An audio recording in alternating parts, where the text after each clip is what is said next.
And we are live for another edition of the All Gas No Break Sports Show. I am one of your co-hosts, Nicholas Pavona, joined alongside by Andrew Johnson. Week 3 in the college football season is over, I should say, as of this past weekend. Week 4 is coming up this upcoming weekend.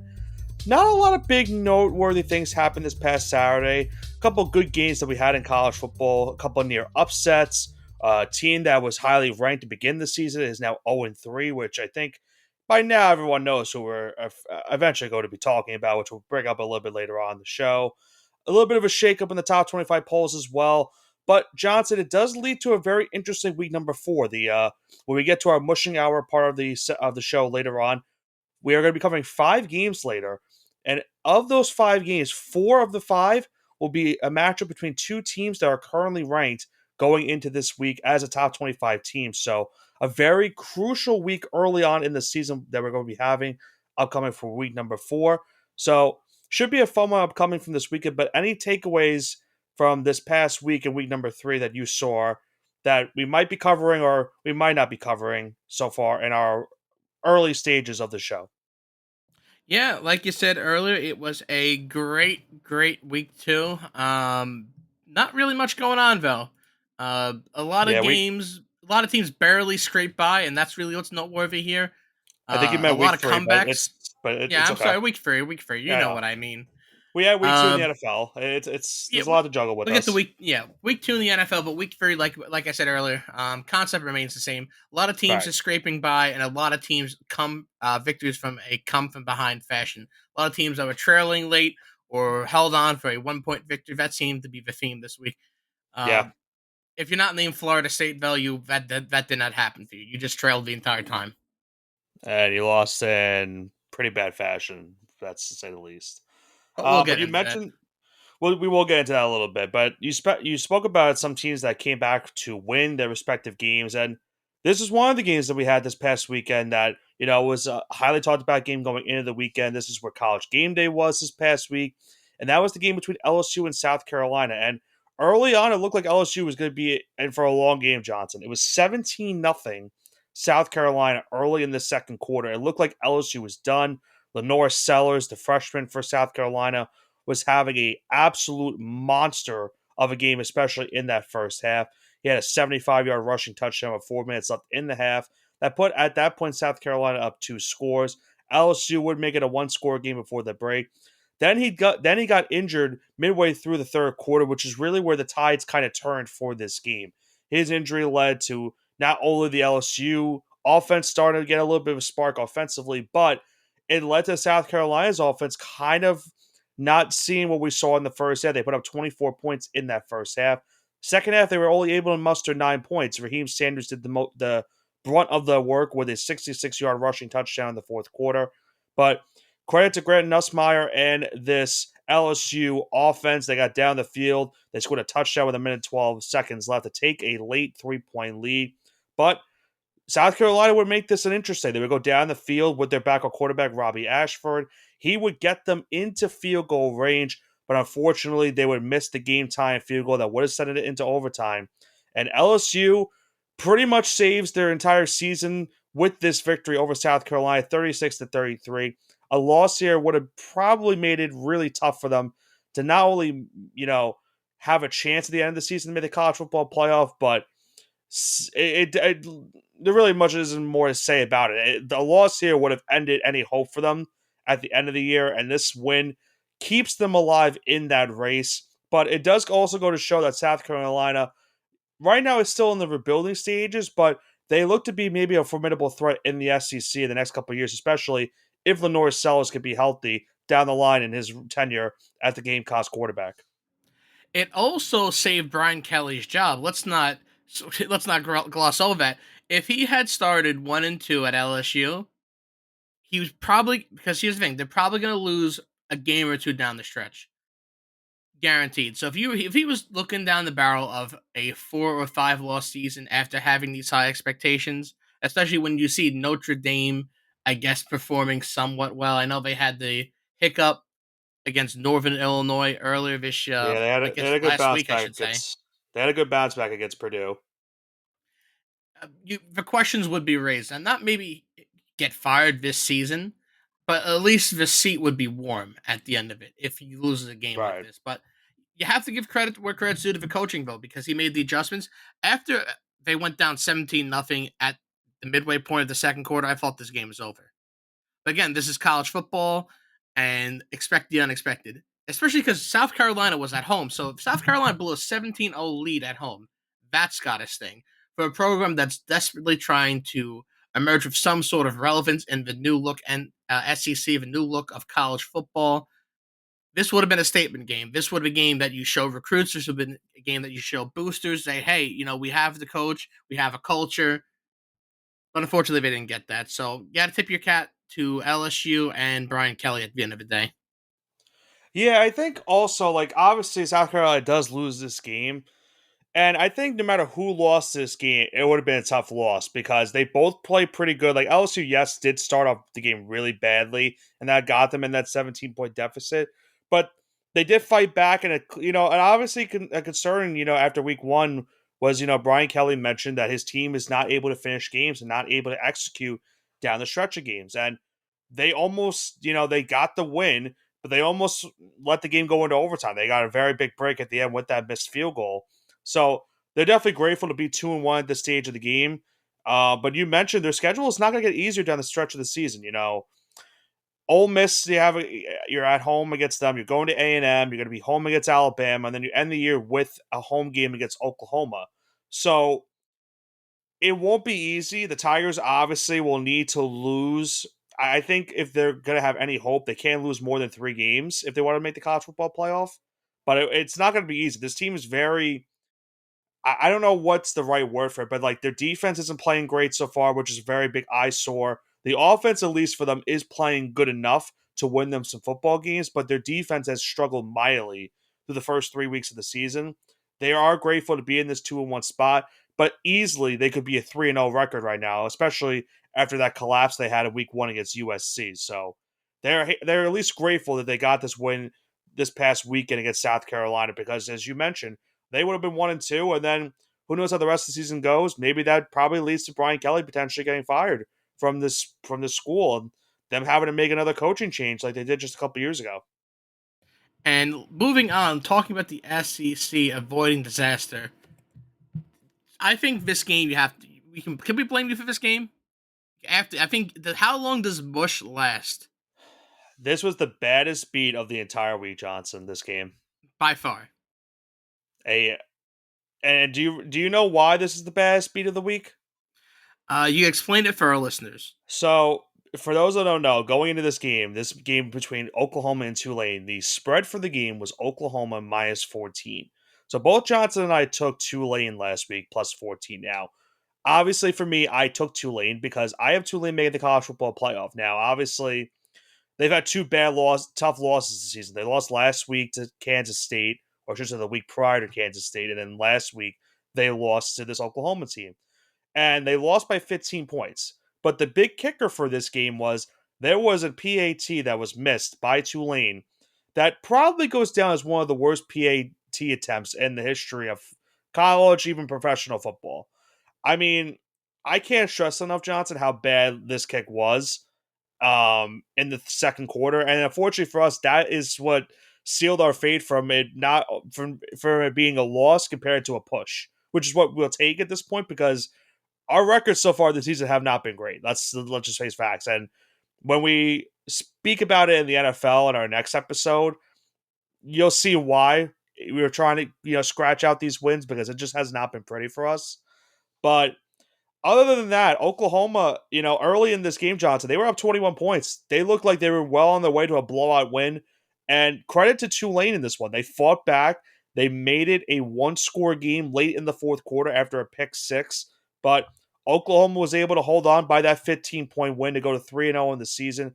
Back-to-back tough losses for the Green Wave. So they're going to really have to do their work in conference play if they want to be one of those group of 5 teams to contend for a CFP spot this upcoming winter. But for the Sooners, is back-to-back weeks where they've kind of struggled.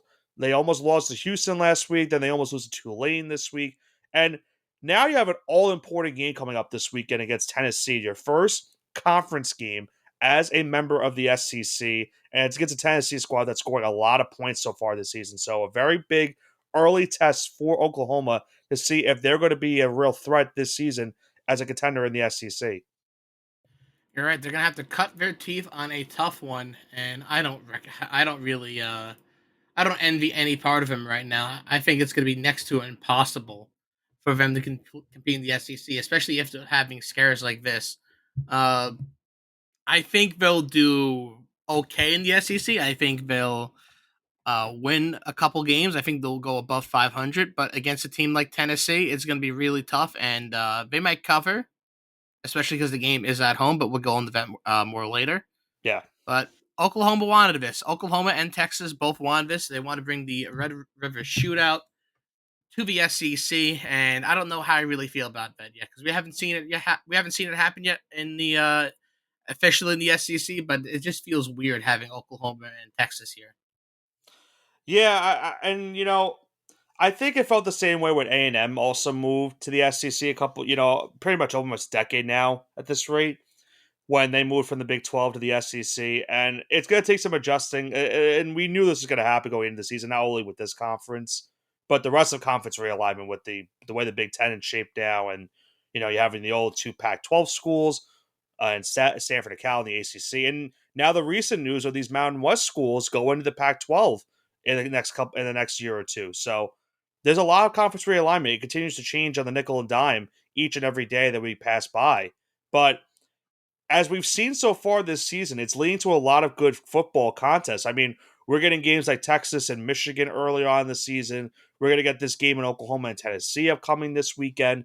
You also have, these games with Texas and Georgia at some point this season as well in the SEC. So it's going to lead to a lot of good football. And I always forgot to mention Oregon and Ohio State at some point. We're going to get in the Big Ten this year as well.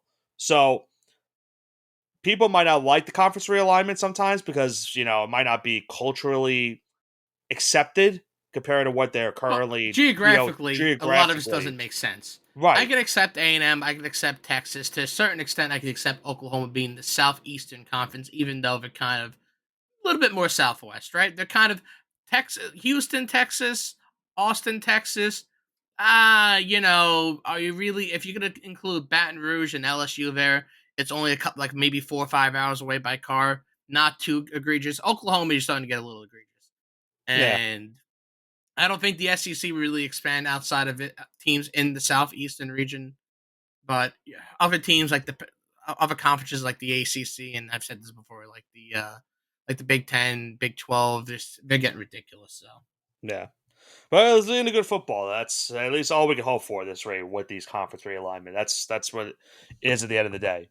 But now going into another SEC team that almost had a bit of a scare this past weekend. How about the number 6th ranked Missouri Tigers? We knew this was going to be a close game. Obviously on paper, everyone really wasn't giving Boston College a shot in this one. It was pretty much a 2 touchdown spread going into this one from Missouri to win this game. And Boston College, to their credit, Johnson, they put up another big fight. They kind of saw what we saw in week one against Florida State. At one point, Boston College had a 14-3 lead, a double-digit lead in the second quarter. But then we saw Missouri finally get a little bit of the offense that we've seen so far from them this season. Luther Burden, one of the top receiver prospects in the NFL draft coming this season. Then you have their stud quarterback in Brady Cook. They were able to tie the game before the half. They got a late field goal to take the lead before halftime. And then they were able to eventually hold on in the second half, holding on for a 27-21 win over Boston College. So Missouri does stage off maybe some people might consider to be an upset. They do go to 3-0 in the season, but if you're a Boston College fan, you also have to like what you're seeing so far out of your team. You're now 2-1 after this loss, but you played pretty good so far under Bill O'Brien in these first 3 games you've gotten this season. And I keep mentioning it. I mentioned it when they beat Florida State. They might be a sneaky team now. That might be an under the radar team to win the ACC this season. It's pretty much wide open at this point, in my opinion. Clemson is starting to get a little bit of their offensive regime. What we expected for them these last couple of weeks. So maybe they're back into the mix, but the conference is wide open as it ever could be. So this could be a year where Boston College maybe could just sneak in and be one of those 2 teams contending for an ACC title. And if they win it, then be going into the college football playoff as the ACC champion. So still a very long year for the Eagles, but a very good showing this past weekend, especially against a top 10 team in the country that's in the SEC.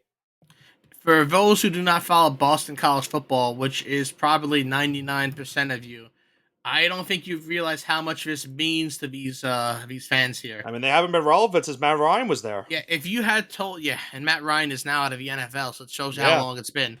If you had told any Boston College fan that you would take a top six a top six team in the nation to the wire on the road so early in the season, uh, they would sign up for that. You could have told them that 5 years ago they would sign up for that. And it's been I don't want to know if it's been worth the wait yet. I don't want to say that because Bill O'Brien, even though he does not look like he could be the quote unquote savior of Boston College.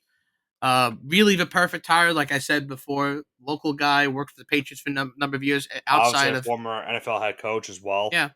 Yeah, and I know we clown Bill O'Brien for his GM capabilities, but he is being a college head coach and being an NFL head coach are two different things. He was I would say he was a decent to good coach.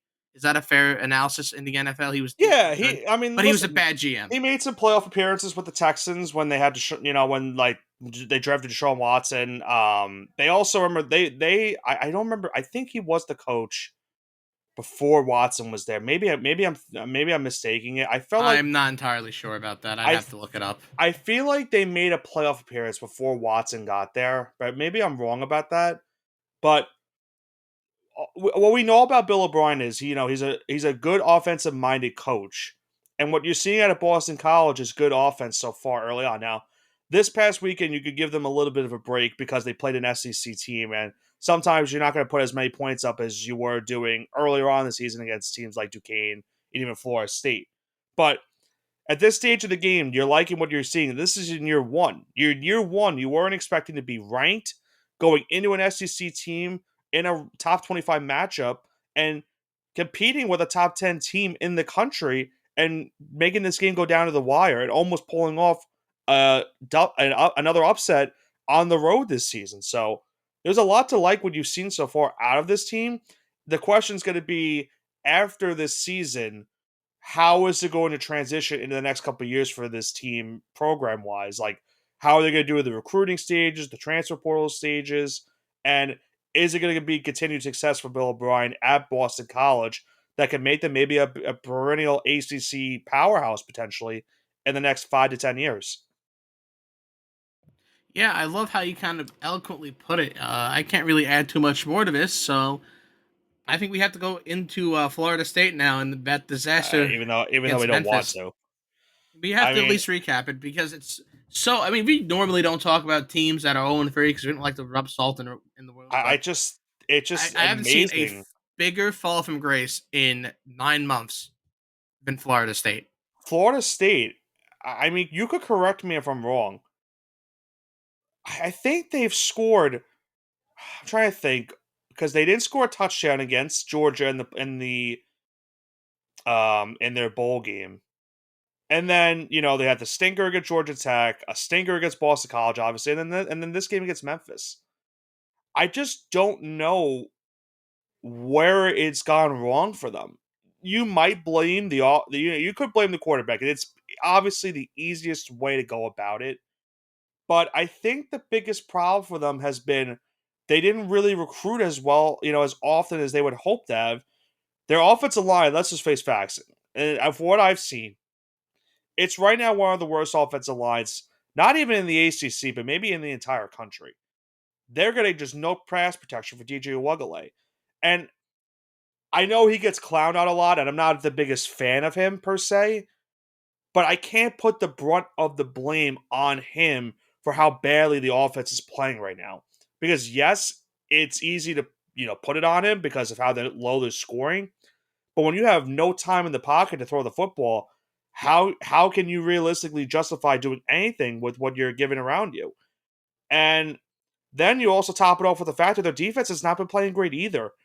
This game they struggled in the pass and trying to stop the pass of the Memphis Tigers. Seth Hennigan, only 13 incompletions. They did force an interception and a very crazy play, but their defense has been good enough to help them maybe get wins at points in games. but at the same time, the offense is just not going to do anything. And I mentioned a couple weeks ago when they lost that game to Boston College that this team might be grateful to win at best maybe 3 or 4 games this season. And it's very This was sad to see one. the state athletics too. This It's is really one of the not games I great. thought No they would one's win. Yeah, no one's rooting for this to happen. I mean, maybe if you're a Florida fan, you're rooting for this to happen. But I mean, listen, they got nothing else better to cheer for either. They're also in the same boat as Florida State is right now. misery loves company, and you really can't have it all. Florida's had an excellent run of professional sports over the last 5 years. They've had the Lightning. They've had the Tampa Bay Rays make their runs. They've had the Florida Panthers. So over the last, I would say, decade or Tampa so, Bay Lightning, yeah.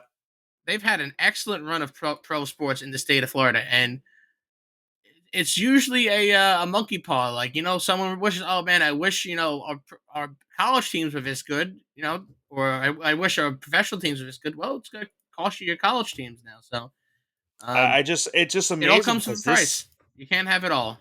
this team was undefeated last season, and I get it. They lost Jared Verse, they lost Jordan Travis, they lost Trey Benson. Those are 3 of their big players from last season. I get that. But to think that they would be 0-3 is not what everyone expected. I don't think like you could maybe say, sure, maybe they lose one of these games because they're just not the same team on paper. But no one expected an 0-3 start for this team. And I think they're the 7th or 8th team since the 1950s to start the year 0-3 after being ranked in the top 10 to start the season. And as we mentioned, Florida's also in the same boat because they're 1-2. They looked pretty bad against Texas A&M this past weekend as well. And these two teams play each other at the end of the season. At this point, maybe you would have said at the beginning of the year, hey, you know what?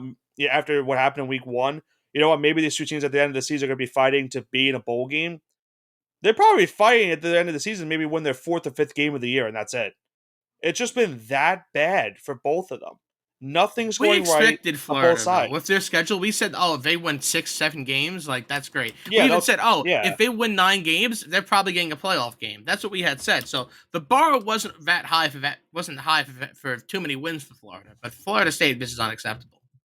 Yeah, I mean now I think they're going to play Cal this upcoming weekend. Cal's look not terribly so far. Like I said, this was a game that you marked early on that you were expecting them to maybe win, especially after starting with two. You thought, okay, you know what? Maybe they get back on track.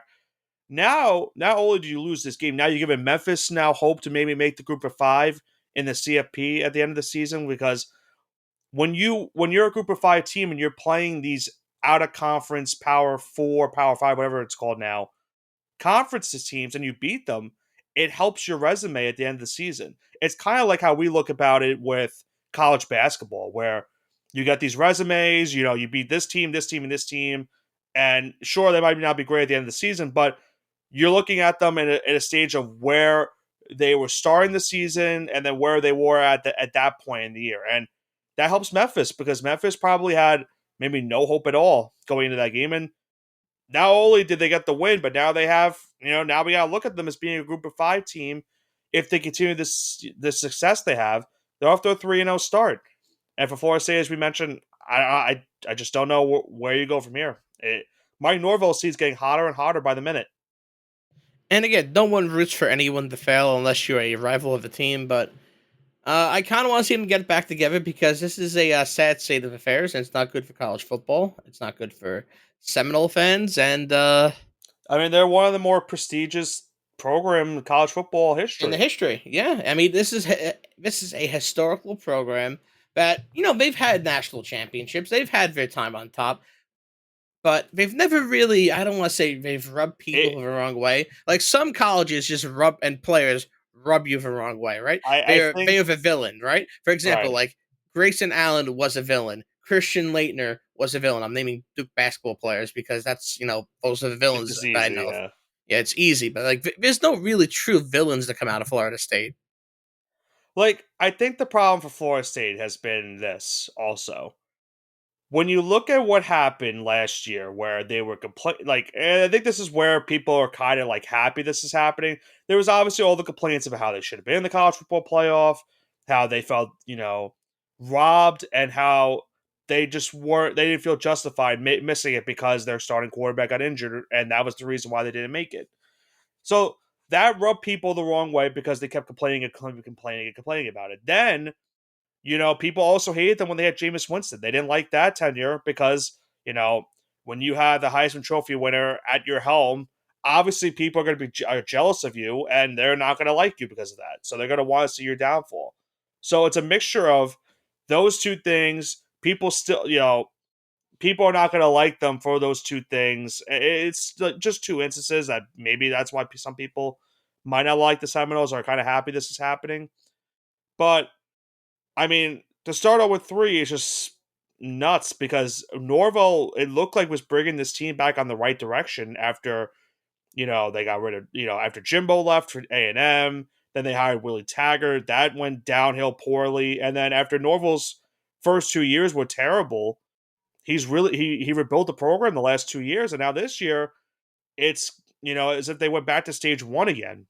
And that's why I mentioned, he's right now on the hot seat. If they don't get this fixed by the end of the season and at least finish with a positive record or even 500 record, he's probably gone. I don't see a way you could justify keeping him another season, despite the fact that you went 13-1 last year and won the ACC title.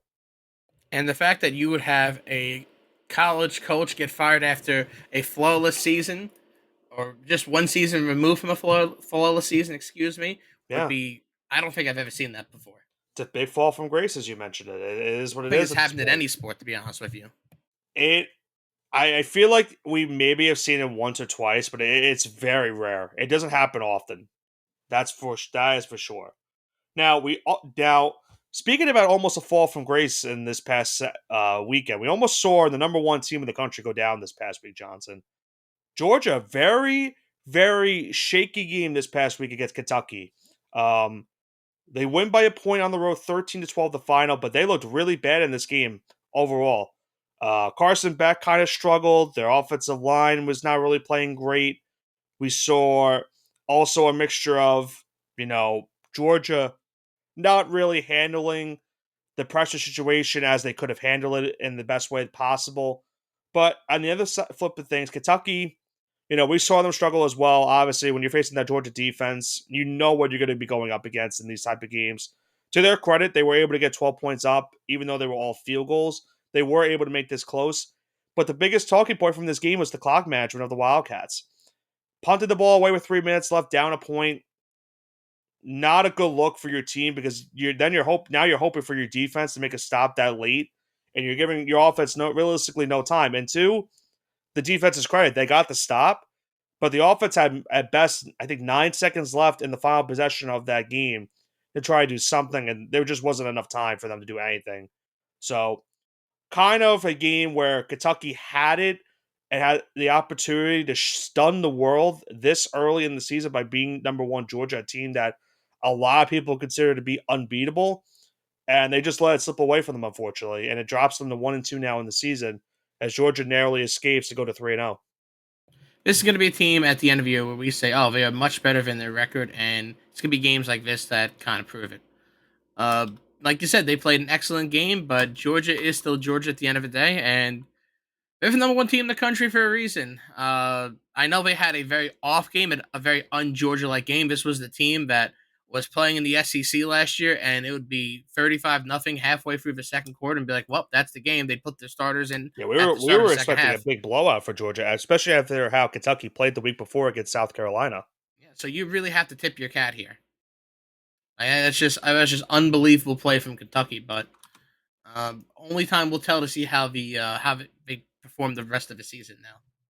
Yeah, I mean, sorry, 1-2 is not an easy test, especially when you're in the SEC. So it's going to be interesting to see what Kentucky does the rest of the year. But you mentioned it, Georgia was the number one team in the country going into this game. However, though, we had a change up in the top 25 as of this past weekend, Johnson, and now they are no longer the number one team in the country going into week number 4, as we have a new number one for the first time this season, and that belongs to the Texas Longhorns, still, who did lose Quinn Ewers this past week into an injury, so they'll start Arch Manning for their upcoming game this week. So hopefully Quinn Ewers is able to return at some point this season. But Texas has looked very dominant so far in the year, especially with that win against Michigan a couple weeks ago. They're now the number one team in the land. And then the only other movement we saw in the top 10 this past week, we saw Tennessee go up a spot with Missouri dropping. We saw Miami move up 2 slots and Penn State dropping down 2 spots. So not much movement in the top 10 besides the change at number one. And then a couple new ranked teams as well, with Illinois and Texas A&M entering the rankings going into week number 4. And then we saw falling out of the rankings Arizona after the loss to Kansas State and Boston College after their loss to Missouri. So not much shakeup in the top 25, but what were your initial thoughts seeing this top 25, and what are you looking forward to the most going into week 4? So I think their hands were kind of forced because, and this is my opinion, I if Georgia had a touchdown lead or a 2 touchdown lead in that game, and if it wasn't that If bad, Georgia wins it convincingly, there's probably still one, yeah. even by a touchdown, I think there's still one. But just the way that they played, because it's not like, oh yeah, Georgia deserves to be knocked down a peg or knocked down one spot in the rankings. Yeah, I know what you're getting at. But it's just that Texas lost their starting quarterback, and they're the number 2 team. So it's very hard for you to argue. It's like, oh yeah, this is clear cut the number 1 team. It's like, well, there's, there's variables now that you're not really sure if they are the number 1 team yet. But we saw how good Arch Manning was. He played a full game. It's not, listen, I know it wasn't against anyone too great, but you have to take what you can get here. You saw that he could throw the football at a high level. You saw that he could read defenses at a high He had that level. big he had that big 66-yard touchdown as well. Yeah, and he was really the savior of this game. Does another backup win this game? I don't know. I really don't know, but I'm happy that Arch is getting his fair shot Yeah, right he's now. finally getting his opportunity, and he'll be, as I mentioned, he'll be starring this upcoming weekend for them. So as they give Quinn Ewers a little bit more time to try to rest and recuperate from, I think it was a quad injury they announced it to It was be. a quad injury, so it's nothing too serious. He should be back, but this is going to sound crazy, and you know how much I am invested in Quinn Ewers.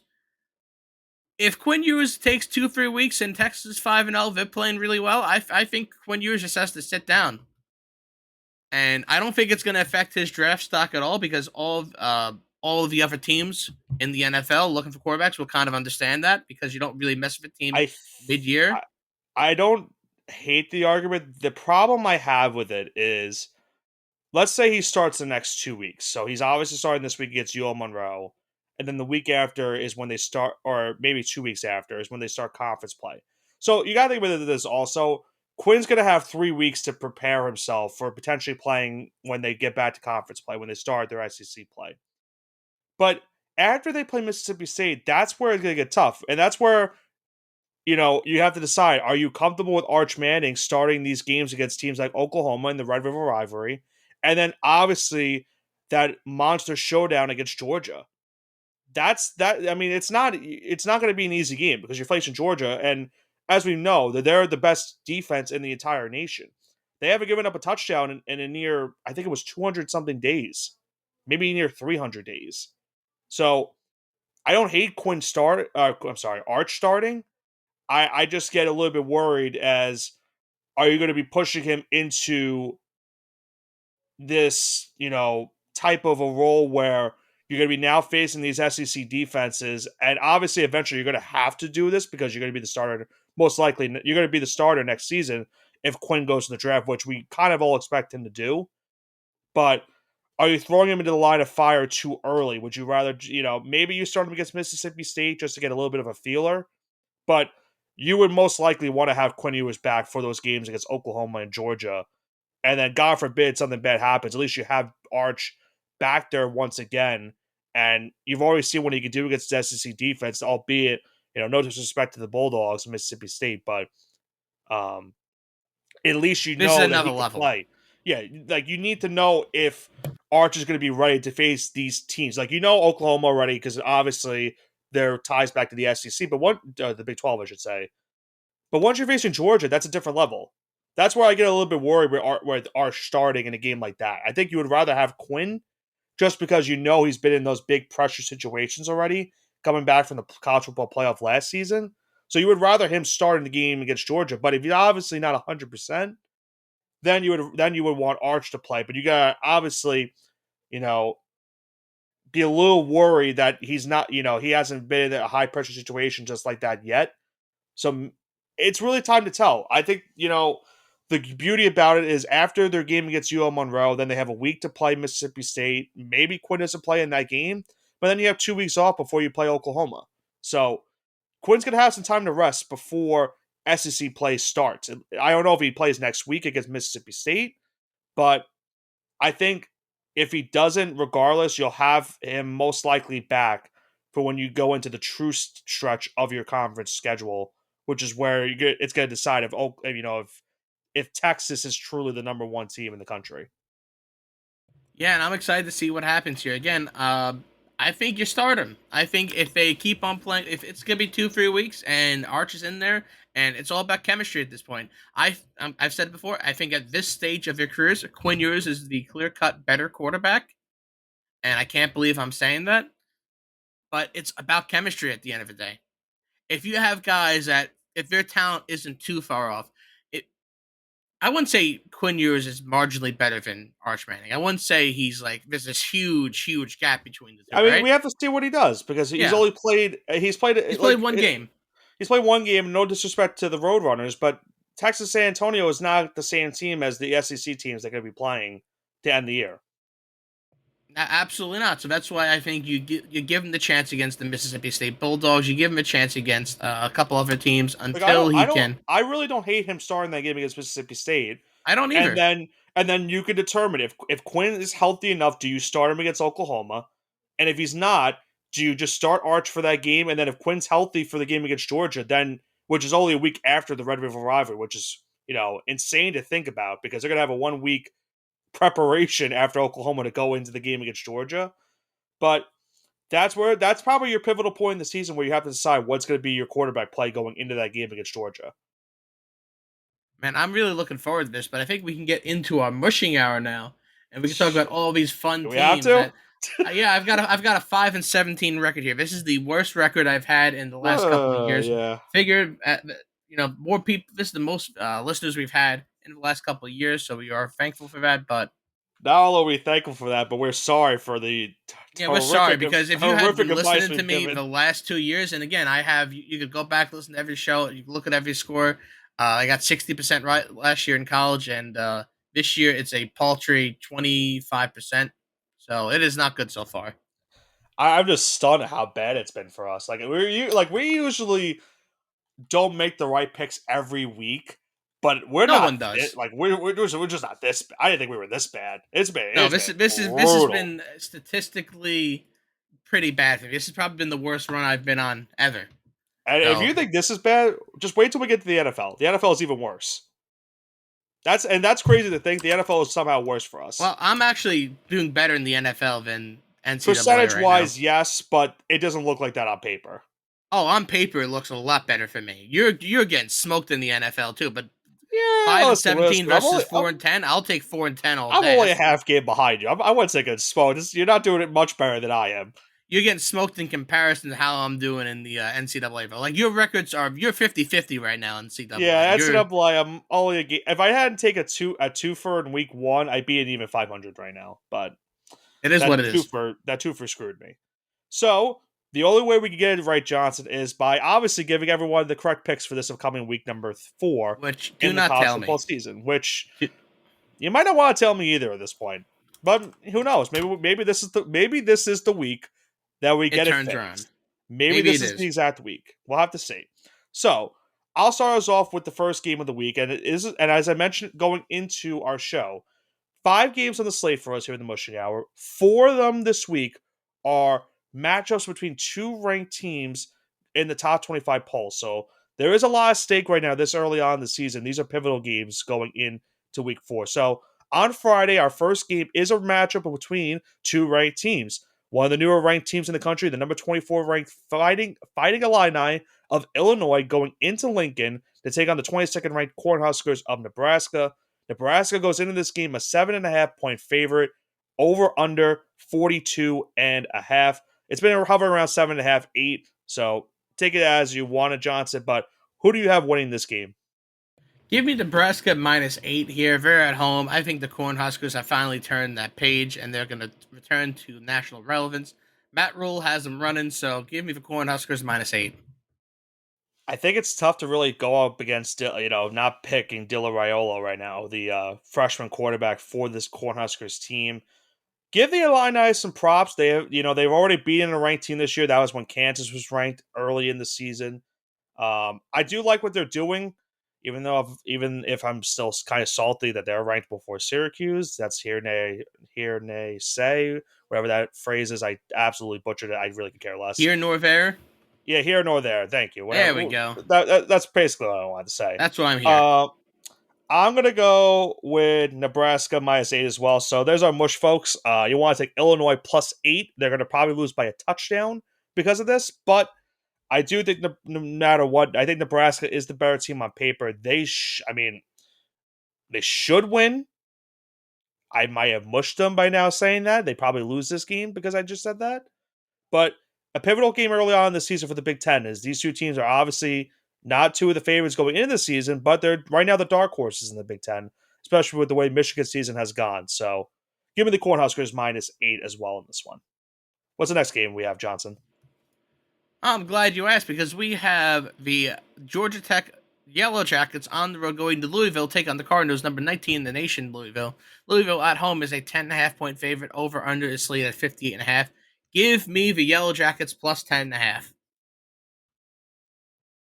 Okay. A lot of points in this game I'm seeing also. I didn't think this would be this many points between these two teams, but there are some good playmakers on these two teams, which is why I could see a lot of points being shown. I hate to do it again, Johnson, but I think this is going to be a bad week for us now that I said earlier that this is the week for us to be in the spot to get our records going.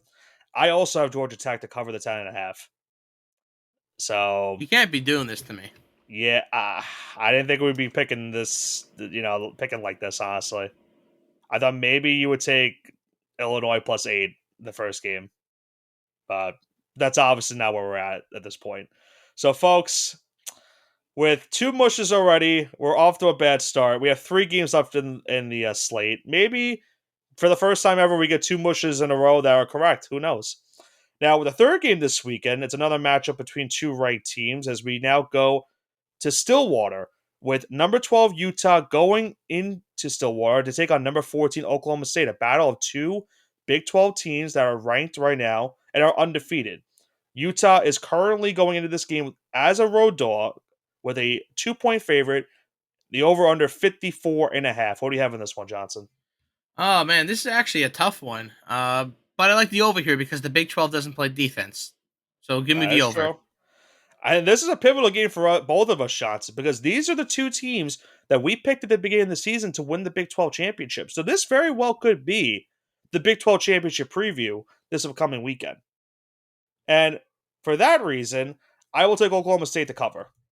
I'm at the point where this is pretty much what I did last week with Tulane, where a team that I picked to make the college football playoff, I'm just trying to cover my tracks, and I'm going to pick the Cowboys to cover. I do think they could win this game outright, but it's a tough matchup for them against Utah. And I have a funny stat that I'm going to bring up. You could preview the next game. There's a funny stat about this game coming up with Utah and Oklahoma State. But what is the next game that we have, Johnson? One of the newest members of the conference, the number 11 USC Trojans. They call themselves the real USC, according to Caleb Williams. Not after that performance on Monday. Oof. Or Sunday? Sunday night game. Excuse me. We have number 11 USC Trojans going on the road into the Big House, take on the Michigan Wolverines. Number 18 in the nation. USC, despite being on the road, is a 5.5 point favorite. Over under slate at 46.5. Michigan's not going to get dog walked twice in a row in their house, so give me Michigan plus 5.5. Okay. Before I go into my pick, I'm going to give you the stat for the Utah-Oklahoma State game. So, obviously, at Sunday night, Johnson, you mentioned Caleb Williams, and I'm glad you brought this up because this was not planned, folks. So, the combined age of the quarterbacks in Sunday's game between I've seen this for Sunday, it wasn't the game, but the combined starting age of the quarterbacks for the Colts and the Bears, Anthony Richardson and Caleb Williams, is 44 years old. Do you know what the combined age of the quarterbacks for Utah and Oklahoma State is, Johnson? Have you 47? seen it? 49. 49. That's close. They are both 7-year starting senior quarterbacks for these two schools. So they are very well experienced in the college football world. So just wanted to throw that little stat in there for that game. But going back to the game that you mentioned with USC and Michigan, this is a tough one for me as well. I honestly am leaning towards the under in this game, and I think that's where I'm going to go with it. I think Michigan. I think Michigan can cover, and I don't think they're going to win. I think USC is the better team on paper right now, especially with the way they're playing. And I'm kind of concerned that I'm taking their defense to do something, considering their defense isn't that great. But it comes down to, what do I think is worse? Do I think the USC defense is worse, or do I think the Michigan offense is worse? And I just don't trust that Michigan offense right now to put up any points. I think they could cover. I'm not willing to do that because, just God forbid, in case USC wins by a touchdown. So I will have this game going under, and what seems to be pretty much a safe bet when you're taking a game with Michigan being involved in that one. So give me the under in USC and Michigan. And then the final game of the slate that we have this week is where College Game Day is going to be. And that's going to be in Norman, Oklahoma, as the 6th-ranked Tennessee Volunteers go into Norman to take on the 15th-ranked Oklahoma Sooners. As I mentioned earlier on the show, this is Oklahoma's first conference game as a member of the SEC, and it's not an easy one. Tennessee goes into Norman, Johnson, and this is a shocker for me. They're going into Norman as a 7-point road favorite with the over-under set at 57.5. Who do you have for this one? This is what I was kind of alluding to before. I can't see this happening. Listen, I think Tennessee's going to win this game, but as a touchdown underdog, give me Oklahoma by +7 in their own house. Now, remember when you said earlier that the Big 12 about how their defense is? I'm I do expecting, recall that. with this being an old Big 12 school in Oklahoma, and I know I've been getting cooked in the overs this season, and I'm kind of praying that maybe I get one of these right. I think this is where I could see getting right. I'm going to go with the over in this one. Um, Nico, I always forget how to say his name. Iamavella, I think, or Iamali. I don't know. I don't know how to pronounce it, folks. I'm just going to say that. Nico from Tennessee is what I'm going to pronounce him as at this point until I find out the actual pronunciation. He's going to put up some points in this game. Oklahoma's defense is very shaky, but Tennessee has not really played a big-time opponent so far this season yet. This is going to be their toughest test to date. I think Oklahoma's going to be able to put up some points despite the stinkers they've had the last couple of weeks offensively. I think this is where they get their offense kind of going, but I don't see them winning this game either. I also think Tennessee wins, but a touchdown underdog for Oklahoma, I think that's just very, very risky for me to take. I think they could cover this game as well. So I feel like we're at the same point, Johnson, where we kind of basically have agreed with each other for most of these picks, but the last three we didn't take the exact pick per se. But I we mean, pretty that's much, okay. That's fine. There's nothing wrong it's with all that. right. But I still have a bad feeling for us this now week after we originally said that we're trying to fix up our mishaps for the first 3 weeks of this season. So it is what it is at this rate, but it should be an exciting week number 4 in college football. But that concludes our mushing hour, Johnson. Any final thoughts before we wrap this one up? Go Aggies. That's all I have to say, and I'm ready for another week of college football. Well, for me, I mistakenly thought that Syracuse was playing last week against Stanford. I forgot to realize that they were on a bye week last week. This week, they are playing Stanford. That's a pivotal game for me on Friday. If Syracuse wins, Johnson, I think they might get ranked next week. So I'm hoping that maybe they get the win and go into week number 5 as a ranked team, because I have not experienced any pleasures of being a Syracuse football fan as long as I've been rooting for them. So hopefully they can beat the Cardinal in their first game Maybe as this an is the ACC year. member. This is the year. Most likely not, but I can at least enjoy the fact that Kyle McCord, who I originally wasn't a fan of, is lighting it up right now for us. So I will take that for sure. But as we both mentioned, should be an exciting week number 4 in college football coming up after the first 3 weeks of the season have concluded this year in the CFB. But that is going to do it for this week's edition of the All Gas No Breaks Short Show. As we mentioned, week number 3 in the college football season has wrapped up. We now head into week number 4 with 5 pivotal matchups, 4 of them being ranked matchups between two top 25 teams. So it should lead to a big shakeup in the top 25 polls going into week number 5 of next week's college football season. We'll see how that all will entail next week here on the All Gas No Break Sports Show. We're not done here, though, on the All Gas No Break Sports Show this week, as we will be recapping week number 2 in the NFL season, going into our preview of week number 3, so stay tuned for that. This has been Nicholas Pavona, joined alongside with Andrew Johnson for the All Gas No Break Sports Show. Have a great rest of your evening, and we'll see you for the NFL episode.